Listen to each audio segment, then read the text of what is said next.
السلام عليك يا رسول الله. السلام علیکم ورحمۃ اللہ وبرکاتہ. حضور کے اجداد میں ہم نے پچھلی قسم میں حضرت عبد المطلب کا ذکر کیا تھا.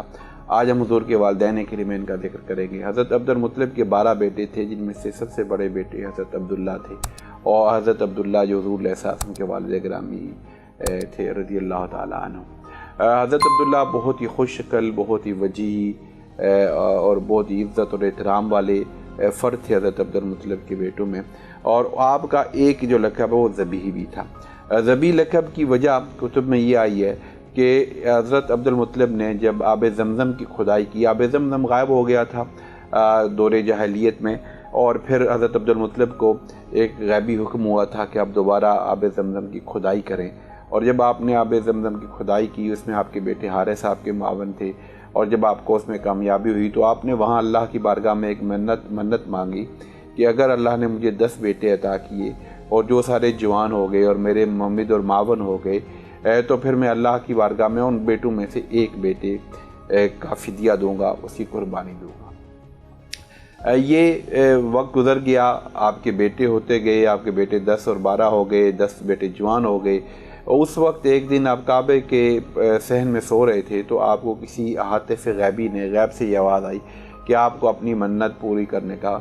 وقت آ گیا ہے. انہوں نے پھر یہ بار بار انہوں نے ایک قربانی کہتے ہیں کہ جب یہ بات آئی تو وہ گھبرا گئے. ظاہر ہے بیٹے کو قربان کرنا کوئی آسان کام تو نہیں ہوتا. تو انہوں نے پھر ایک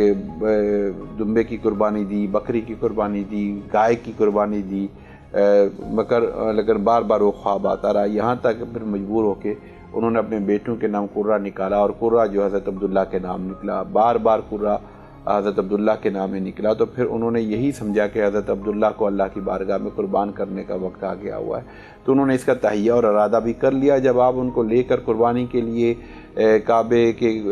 قریب جو قربانی کے لیے جگہ مقرر تھی ادھر لے کے جانے لگے تو لوگوں نے دیکھا، اور لوگوں نے پھر آپ کو منع کیا اور کہا حضرت عبد المطلب کو کہ نہیں، ایسے نہیں ہو سکتا، اگر آپ یہ کریں گے تو باقی سب بھی یہ کریں گے. چنانچہ یہ فیصلہ ہوا کہ کسی سیانے سے اس وقت مشورہ کیا جائے، اور پتہ چلا کہ مدینہ میں کوئی فرد ہے، کوئی خاتون ایسی ہے کہ جو لوگوں کی رہنمائی کرتی ہے. قصہ مختصر یہ ہے کہ وہاں گئے اور اس کے ذریعے آپ کو یہ ایک تجویز دی گئی کہ آپ ایسا کریں کہ آپ یہ بتائیں کہ آپ کے ہاں ایک فرد اگر کسی کا قتل ہو جائے تو اس کی دیت کیا مقرر ہے. تو بتایا گیا کہ 10 اونٹوں کی دیت مقرر ہے. تو کہا گیا کہ 10 اونٹ اکٹھے کریں اور ایک طرف 10 اونٹوں کا نام ڈالیں اور ایک طرف اپنے بیٹے کا نام ڈالیں، اور اگر آپ کے بیٹے کا نام نکلے تو پھر اونٹوں کی تعداد میں اضافہ کرتے جائیں یہاں تک کہ قرہ میں فال میں اونٹوں کا نام نہ نکلے. اور جب اونٹوں کا نام نکل آئے تو اس وقت پھر یہ سمجھیں کہ اللہ کی بارگاہ سے اب یہ منظور ہے کہ اللہ نے اتنے اونٹوں کی قربانی جو ہے اس کو قبول کر لیا. لہذا حضرت عبد المطلب واپس آئے مکہ میں، اور وہاں کے آپ نے یہ سلسلہ شروع کیا. ایک طرف حضرت عبداللہ کا نام ڈالتے، ایک طرف اونٹوں کا نام ڈالتے. 10 سے شروع کیا، 10 سے پھر 20 اونٹ جب ڈالے قرہ میں پھر بھی حضرت عبداللہ کا نام آیا. 30 اونٹ ڈالے پھر بھی حضرت عبداللہ کا نام آیا. 40 اونٹ ڈالے پھر بھی حضرت عبداللہ کا نام آیا. یہاں تک کہ جب 100 اونٹ ڈالے تو پھر حضرت عبداللہ کے بجائے اونٹوں کا نام قرہ میں نکلا. اور حضرت عبد المطلب نے اس چیز کو 3 دفعہ دہرایا، اور 3 دفعہ ہی اونٹوں کے بجائے حضرت عبداللہ کے بجائے 100 اونٹوں کا نام قرہ میں نکلا. تو پھر آپ نے 100 اونٹوں کی قربانی کی، اور یہ حضرت عبداللہ کا فدیہ ایک طرح کا قرار پایا. اور اس کے بعد عرب میں اس سے پہلے جو دیت کی مقدار تھی، یعنی کہ کوئی اگر قتل ہو جاتا کسی کے ہاتھ سے تو اس کا جو خون بہا تھا وہ 10 اونٹ تھا، لیکن اس کے بعد وہ 100 اونٹ مقرر ہو گیا، جو آگے آپ کو بتایا کہ اسلام میں بھی دیت جو ہے وہ 100 اونٹ ہی رہی. تو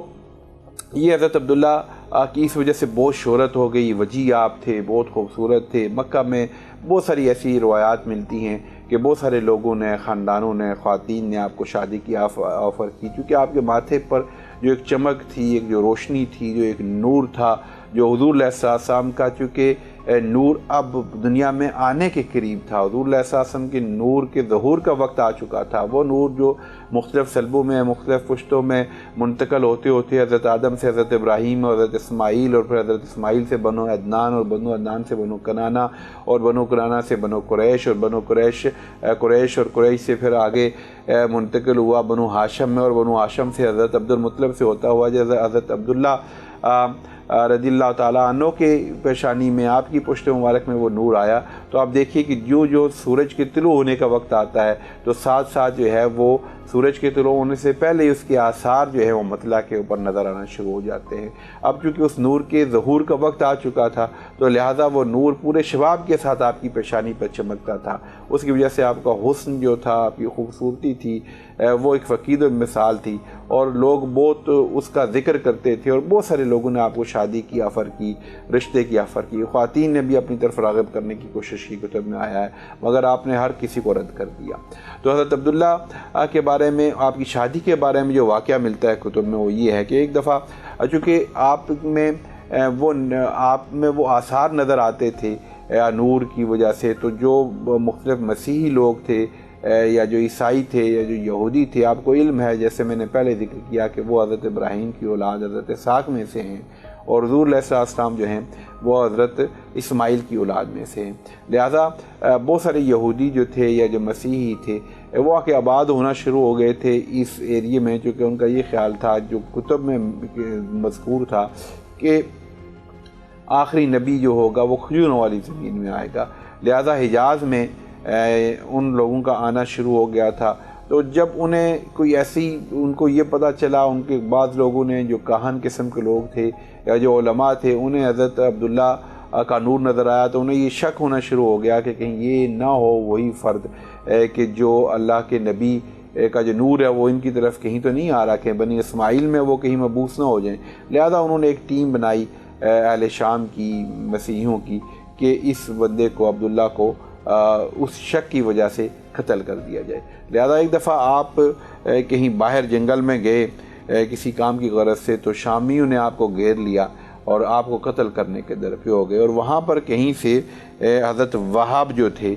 وہ بھی آ گئے۔ حضرت وہاب نے جب یہ منظر دیکھا اور پھر انہوں نے دیکھا کہ جب آپ کے درپے ہو گئے آپ کو قتل کرنے کے،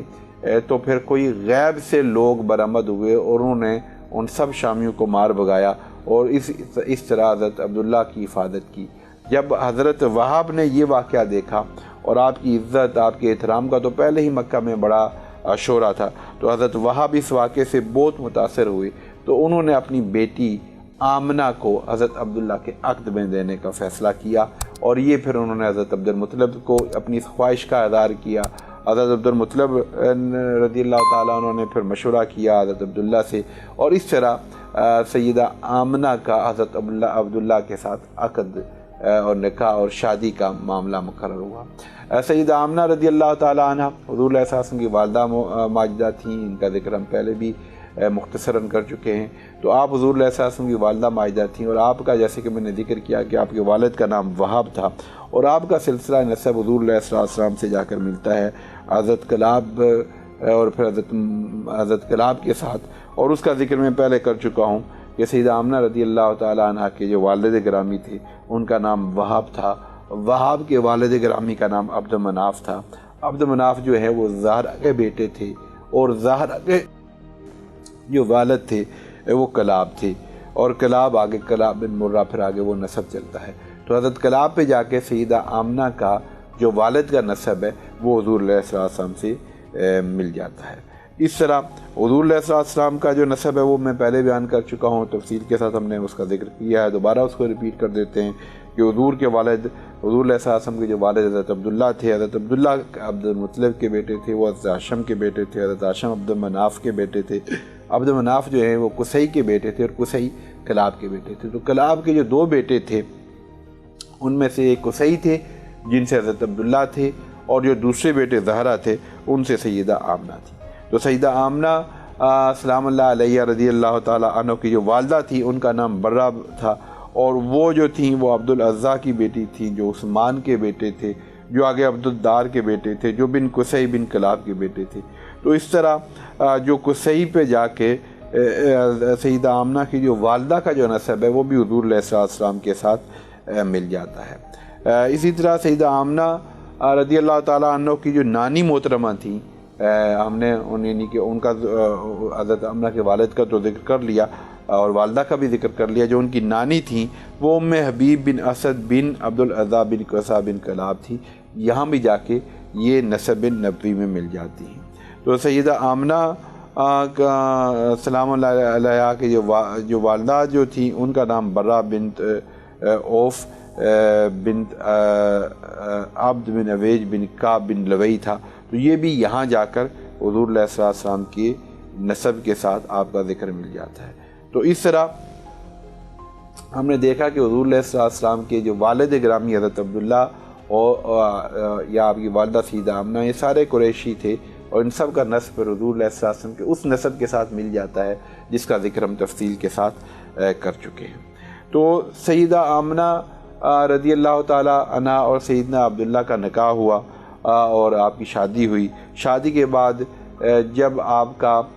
نور، حضور علیہ السلام کا نور سیدنا عبداللہ سے سیدہ آمنہ کے رحم مبارک میں منتقل ہوا، تو اس کے بعد آپ نے سفر کا ارادہ کیا اور آپ نے سفر کے لیے شام کی طرف گئے۔ راستے میں آپ نے مدینہ میں قیام کیا اور پھر مدینہ میں جب ٹھہر گئے اور جب وہاں آپ ٹھہر گئے مدینہ شریف میں، تو پھر بیماری کی وجہ سے آپ وہیں ٹھہر گئے اور قافلہ والے واپس آ گئے۔ تو جب قافلے والے واپس آئے تو حضرت عبد المطلب کو پتہ چلا کہ عبداللہ کا قیام جو ہے وہ ادھر ہی ہو گیا ہوا، ابھی حضور علیہ السلام کی پیدائش مبارک نہیں ہوئی تھی۔ تو حضرت عبد المطلب نے اپنے بڑے بیٹے جو ہیں حارث، ان کو بھیجا کہ آپ جائیں اور ان کو پتہ کر کے، اور کہا جاتا ہے کہ حضرت حارث جب مدینہ منورہ پہنچے تو آپ کو پتہ چلا کہ حضرت عبداللہ رضی اللہ تعالیٰ عنہ کا انتقال ہو چکا ہے۔ انا للہ و انا الیہ راجعون۔ اللہ تبارک و تعالیٰ ان کے درجات کو بلند کرے، اللہ تبارک و تعالیٰ ان کی قبر کو منور فرمائے۔ تو ان کا انتقال ہو چکا ہے، تو انہوں نے واپس آ کے مدینہ میں یہ خبر دی، اور ان کا جو مدفن تھا وہ مقام ابوا تھا جو کتب میں یہ ملتا ہے۔ تو حضرت عبداللہ رضی اللہ تعالیٰ عنہ جو حضور علیہ السلام کے والد گرامی تھے، وفات کے وقت ان کی عمر صرف 25 سال تھی۔ تو جوانی میں ہی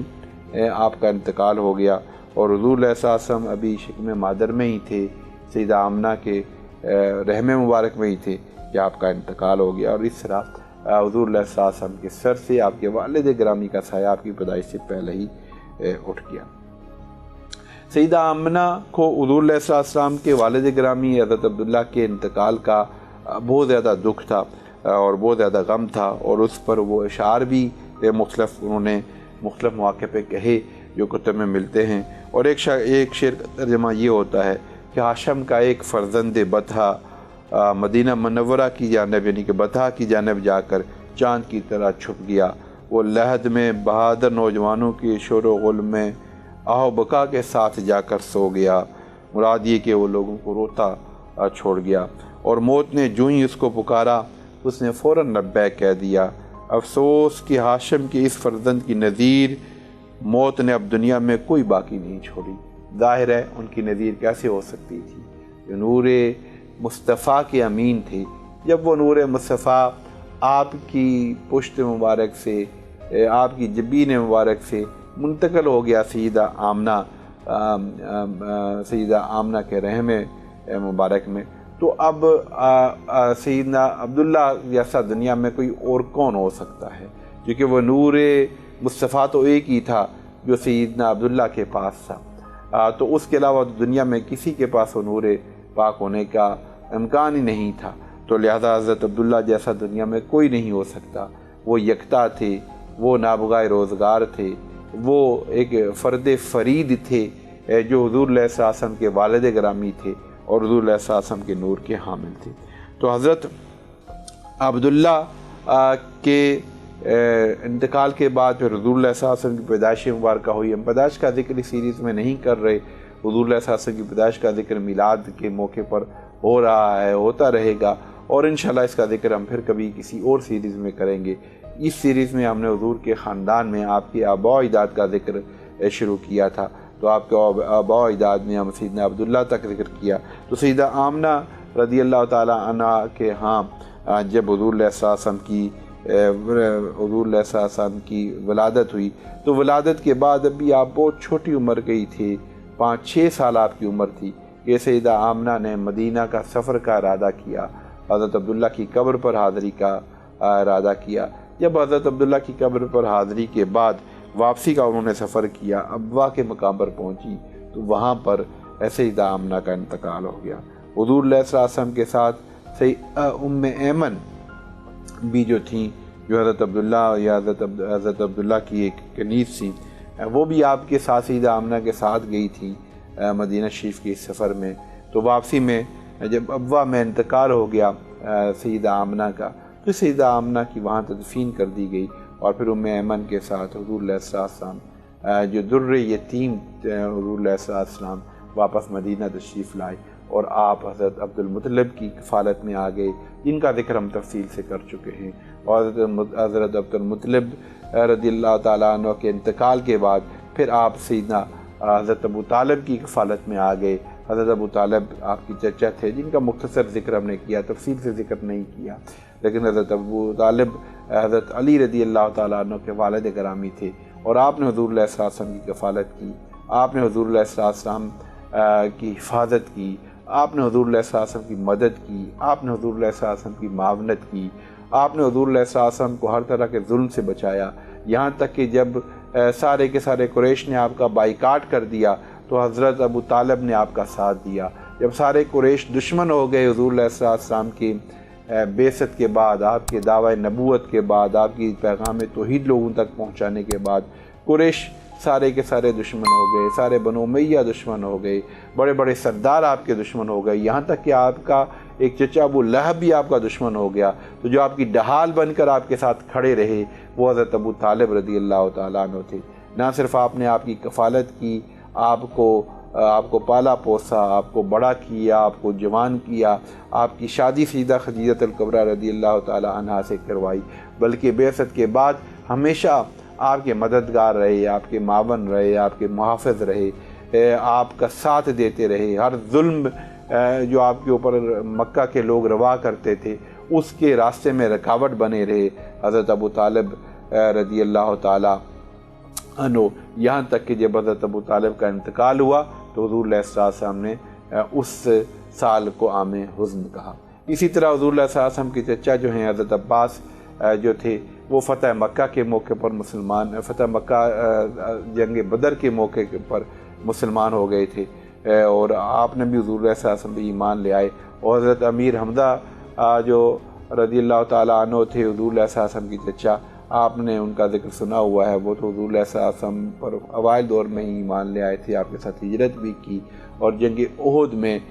سیدنا امیر حمزہ رضی اللہ تعالیٰ عنہ کو شہید کیا گیا بڑے ظلم کے ساتھ، اور اس کا واقعہ بھی آپ سنتے ہیں۔ تو حضور علیہ السلام کی جو کفالت کی حضرت ابو طالب نے حضرت عبد المطلب کے بعد، ان کا ذکر ہم نے کیا، سیدنا عبداللہ کا ذکر کیا، سیدہ آمنہ کا ذکر کیا، حضور کے خاندان پاک کا ذکر کیا میلاد کے موقع پر، اس وجہ سے کہ حضور کے خاندان کے اس ذکر سے ہمیں حضور علیہ السلام کی محبت اور حضور علیہ السلام کے تعلق میں ایک استقامت ملے، حضور کی محبت کا فیض ہمیں ملے، حضور علیہ السلام کے تعلق کا فیض ہمیں ملے، حضور کی نسبت کا فیض ہمیں ملے، حضور کے والدین کا ذکر حضور علیہ السلام کا ہی ذکر ہے، چونکہ یہ حضور علیہ السلام کے والدین کریمین ہیں، یہ وہ اجداد ہیں جن سے حضور علیہ السلام کا نور منتقل ہوتے ہوئے حضور حضرت ابراہیم سے حضرت عبداللہ تک پہنچا، لہذا اس وجہ سے ہم نے میلاد کے موقع پر حضور علیہ السلام کے اجداد کا، حضور کے والدین کا اور حضور علیہ السلام کے خاندان پاک کا ذکر کیا۔ اللہ تبارک و تعالی ہمارے اس ذکر کو اپنی بارگاہ میں شرف قبولیت عطا فرمائے۔ ہم جو سیریز ہم نے شروع کی تھی خاندان مصطفیٰ کی، اس میں اس پہلے مرحلے میں ہم آباء و اجداد کے ذکر کے اوپر اس سیریز کا اختتام کرتے ہیں، پھر کبھی خاندان مصطفیٰ صلی اللہ علیہ وسلم سیریز کا اگلا حصہ کریں گے، جس میں ہم حضور علیہ السلام کے خاندان کے باقی افراد، جن میں امہات المومنین رضوان اللہ عنہ اجمعین اور حضور علیہ السلام کی بنات مقدسات، حضور علیہ السلام کی اولاد پاک، حضور کے نواسے نواسیاں، ان کا ذکر کسی موقع پر پھر کریں گے۔ بہت شکریہ۔ السلام علیکم ورحمۃ اللہ وبرکاتہ۔ السلام علیکہ یا رسول اللہ۔